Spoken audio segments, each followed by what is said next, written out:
Importance of plannings వర్డ్లోనే ఉంది. Importance of plannings. Plannings అనేవి కొంతమంది అంటే ఏదైనా ఒక నార్మల్ పర్సన్ ఒక హ్యూమన్ ఏం చేస్తాడు అంటే ఏదైనా ఒక బిజినెస్ కావచ్చు, లేదు అంటే ఏదైనా వర్క్ స్టార్ట్ చేసేటప్పుడు అంటే అది మన ఏదైనా ఒక ఆఫీస్ పెట్టాలి అంటే కావచ్చు, లేదంటే కొత్త జాబ్లో ఎంటర్ అయ్యేటప్పుడు కావచ్చు, కొత్త చదువులు చదివేటప్పుడు కావచ్చు, లేదంటే కొత్త స్కూల్లో వెళ్ళేటప్పుడు కావచ్చు, స్టూడెంట్స్ కావచ్చు, కాలేజెస్ కావచ్చు, ఎవరైనా సరే ఒక ప్లానింగ్ అనేది మెయింటైన్ చేయాలి అని చెప్పేసి నా ఇంటెన్షన్. అంటే నాదని కాదు, మన పెద్దవాళ్ళు అదే చెప్తారు. ఏదైనా మనం ఒక వర్క్ చేసినప్పుడు ఒక ప్లానింగ్ సెక్షన్ అనేది most important in our life అని చెప్తాను. I right? Yeah, you are right, 100% correct. Yeah.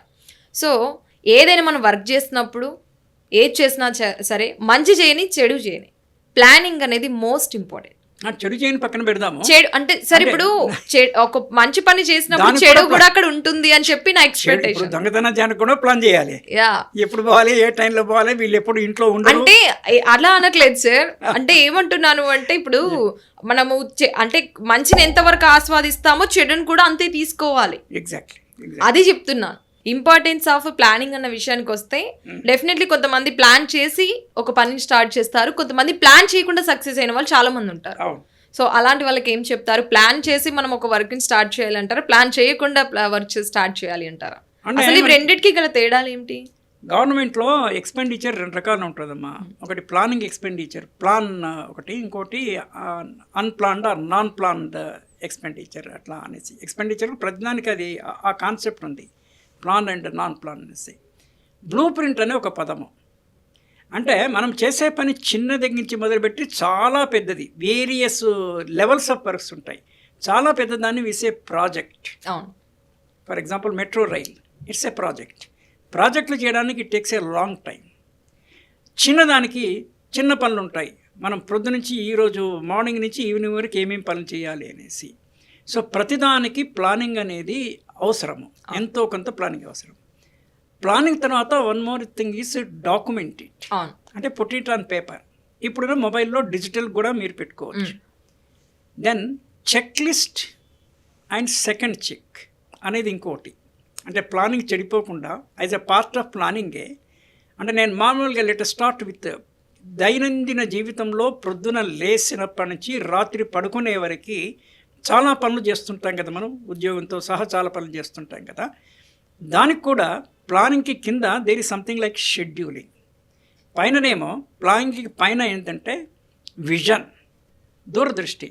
అవును, అసలు we need to plan our life. మీరు ఎప్పుడైనా మీ లైఫ్ గురించి ప్లాన్ చేసుకున్నారా? ఎంటైర్ లైఫ్ ప్లాన్ చేసుకుని జాబ్ అలే చేస్తాం సార్. ఏమన్నారు? ప్లాన్ చేసుకోకుండా ఒక జాబ్లో ఎలా సర్వ్ అవుతాం? ఆ జాబ్ అని అట్లా మీరు ఎంటైర్ లైఫ్ను ప్లాన్ చేసుకున్నారా? చాలా మంది చేసుకోరు. చేసుకున్నాను. మీరు చేసుకున్నాను. Many people do not do. అంటే they take as it comes. అంటే 2 కేటగిరీస్ ఆఫ్ పీపుల్ వచ్చినప్పుడు, అంటే ఎంతో కొంత వాళ్ళకి ఐడియా ఉండదని కాదు, but they don't plan it perfectly. అంటే during my 30s I will be like this, during my 40s I will be like this, that way up to 80s.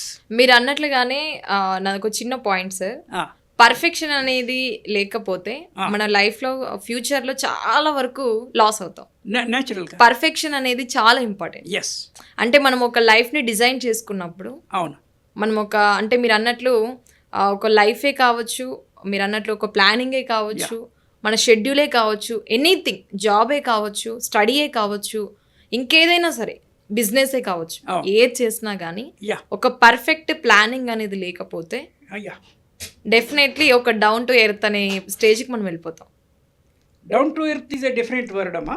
Yeah, అంటే చాలా హంబుల్గా ఉంటే వి సే డౌన్ టు ఎర్త్ పర్సనాలిటీ, అది ఉండాలి. అంటే మీరు చెప్తుంది definitely, అంటే నేను చెప్పేది ఏంటి అని అంటే డెఫినెట్లీ మనకు ఒక ప్లాన్ ఉండాలి అని చెప్తున్నాను. ఒక పర్ఫెక్ట్ ప్లాన్ అనేది లేకపోతే 100% ఫ్యూచర్ లో సక్సెస్ అవ్వడం అనేది ఇంపాసిబుల్. దీన్నే we denote with a word called blueprint. ఇప్పుడు మన నక్ష అంటాం కదా, సో ఇది మేము ఇంటి నక్ష. బ్లూ ప్రింట్ అంటే బ్లూ పేపర్ మీద అది వేస్తారని దానికి అలా పేరు వచ్చింది. Blueprint generally means that మొత్తం 80 years. నేను సుమారుగా ఏం చెప్తుంటే 18 yearsకి వీ బికమ్ మేజర్. అంటే మన లైఫ్ ఛార్జ్ మనం తీసుకున్నాము. 18 years వరకు బోర్డింగ్ అండ్ లాడ్జింగ్ అంతా పేరెంట్స్ ప్రొవైడ్ చేశారు. మీరు మేజర్ అయ్యారు కాబట్టి మీరు ఎంతో కొంత సంపాదించుకొని మీ ఖర్చులు మీరే మేనేజ్ చేసుకోవాలి. ఆ 80ని తిరిగేస్తే 81. అంటే ఆల్ సడ్ అండ్ డన్ 81 ఇయర్స్ వరకు నేను యాక్టివ్గా ఫిజికల్లీ అండ్ మెంటల్లీ యాక్టివ్గా ఉంటా అనేటువంటి ఒక విశ్వాసము, బిలీఫ్ అండ్ ట్రస్ట్ ఉండాలి.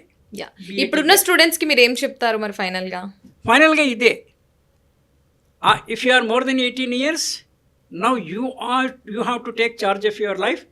No more dependence, immediate dependence on parents. You have to be on your own struggle. Part time job చెయ్యి. అంటే ఫైనల్గా చెప్పేది you have to own plan అంటారు. You have to have your own plan. మొత్తానికి లైఫ్కి 81 years వరకు, 81 years తర్వాత బతికుంటే ఇట్స్ ఓకే, అది బోనస్.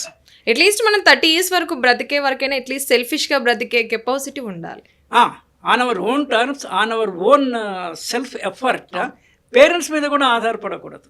అది ఉత్తమ పుత్రిక యొక్క లక్షణం. They are always there to help you, అదని కాదు. కానీ ఏదో దొరికారు కదా అనేసి you should not be over dependent on them. వాళ్ళ ఇబ్బందులు వాళ్ళకు ఉంటాయి. So planning is very very important అమ్మా. అంటే ప్లాన్ లేకుండా చేసిన విజయము ప్లాన్తో వస్తే ఇంకొంచెం ఎక్కువ వస్తుంది. Maybe 20% more you will get. Rammohan గారు నిజంగా అసలు ఇంపార్టెన్స్ ఆఫ్ ప్లానింగ్ అన్న దాని గురించి అయితే చాలా మంచి వర్డ్స్ చెప్పారు. You have to own plan అన్న దగ్గరనే అర్థమైపోవాలి అందరికీ. ఎందుకు అనంటే ఎప్పుడే కానీ సెకండ్ పర్సన్ కానీ థర్డ్ పర్సన్ కానీ ఆప్షన్స్ మనం తీసుకోకుండా మన సెల్ఫిష్నెస్ అది ఉండాలి. సెల్ఫిష్నెస్ అనేది మోస్ట్ ఇంపార్టెంట్.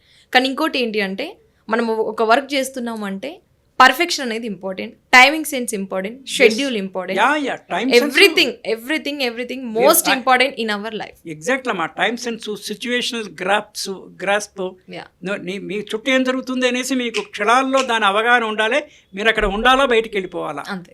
ఇవన్నీ ఉండాలి. ఇంకొక పర్సన్ మనకు నువ్వు అది చెయ్యు అని చెప్పేంత వరకు కాకుండా మనకి మనముగా సర్ది చెప్పుకొని, మనకి మనముగా ఎక్స్ప్లెయిన్ చేసుకొని, ఎవరికి అంటే నేను చెప్పేది ఒకటే సార్, బీఆర్కే న్యూస్ ఛానల్ తరపున ఈ వీడియో చూసే ప్రేక్షకులకి ఒకటే చెప్తాను. ఎప్పుడే కానీ సెకండ్ పర్సన్ థర్డ్ పర్సన్ మనకు చెప్పారు అంటే అక్కడ మనం ఆల్రెడీ డౌన్ ఉన్నామని అర్థం. నేచురల్లీ, డెఫినెట్లీ మనం అక్కడ డౌన్ ఉన్నామని అర్థం. అయితే ఒక ఎక్సెప్షన్ ఏంటంటే మనకన్నా ఎక్కువ నాలెడ్జ్ తెలివిన వాళ్ళ అలా కూడా ఉంటారు, చెప్తారు. అది తీసుకోవడంలో తప్పులేదు. కానీ నువ్వు చేయగలిగినది కూడా వేరే వాడు రాకూడదు, అది ఇంపార్టెంట్. సో ఇప్పుడు ఆల్రెడీ నీకు పని వచ్చినా కూడా వేరే పర్సన్ వచ్చి నీకు చెప్తున్నాడు అంటే నువ్వు అక్కడ సైలెంట్ ఉన్నావు అని అర్థం కాదు. సో ఏదైనా కానీ ఫైనల్గా ఒక లైఫ్లో మనం ఒక లైఫ్ని మనం డిజైన్ చేసుకున్నాము అంటే మా ఫ్యూచర్ ఇలా ఉండాలి అంటే కనుక డెఫినెట్లీ మనం ఒక షెడ్యూల్ని కావచ్చు, ఎనీథింగ్, ఒక లైఫ్ సర్కిల్ని మనమే డిజైన్ చేసుకోవాలి.